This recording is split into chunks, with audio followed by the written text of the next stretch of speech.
3 4 5 6 1 2 3 4 5 6 1 2 3 4 5 6 relax આની પછી શું શીખ્યા હતા આપણે અપર પંચની પોઝિશન લઈ લો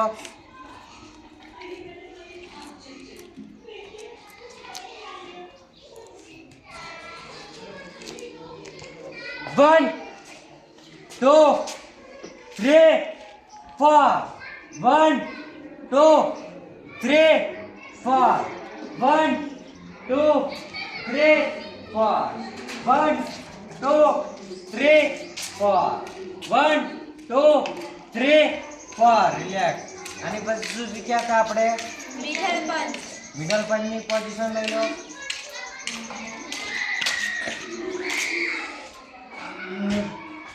1 2 3 4 5 6 1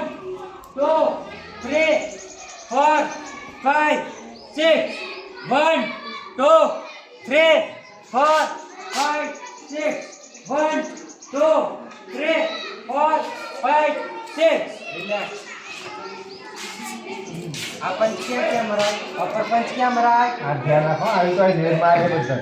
અહીંયા અપર પંચ કેમ રાય તો અપર પંચ નો હાથ ક્યાં જવા જોઈએ હા સમજી ગયા પછી મિડલ પંચ ક્યાં મરાય પેટમાં સાથે માત્ર પછી આપણે એક પંચ નવો શીખવાનો છે ડાઉન પંચ શીખવાડ્યો તો ફોર ગઈ સાલ શીખવાડ્યો તો ડાઉન પંચ એની પણ આ પોઝિશન રહેશે 1 2 3 4 5 6 1 2 3 4 5 6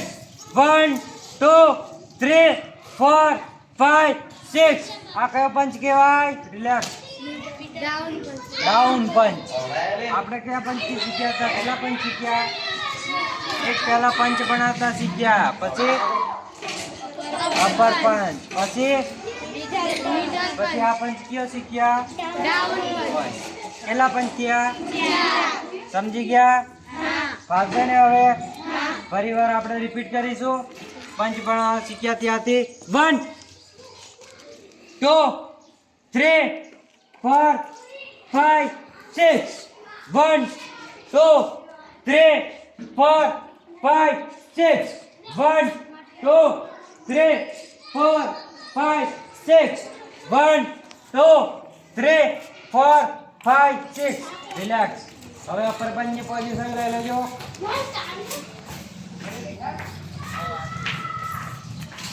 આવી રીતે ઉભું રહો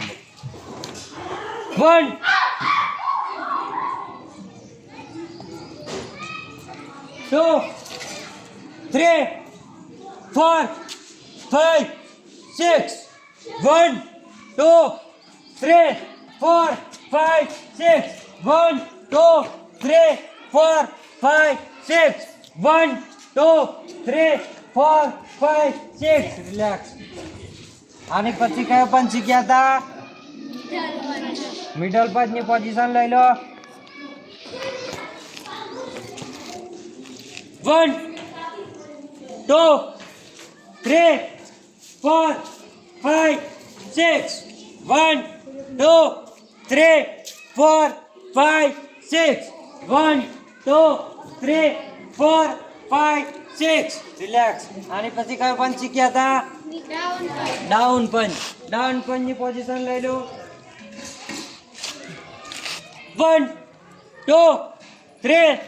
4 5 6 1 2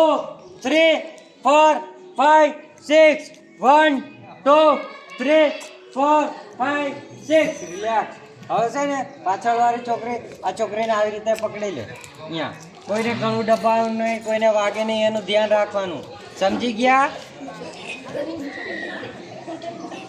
બંને થઈ જાવ બંને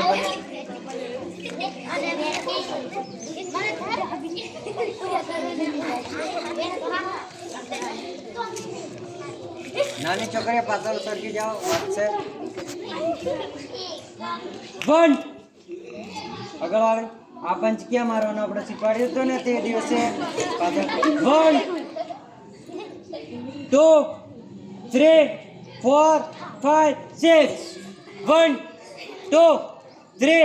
4 5 6 1 2 3 4 5 6 1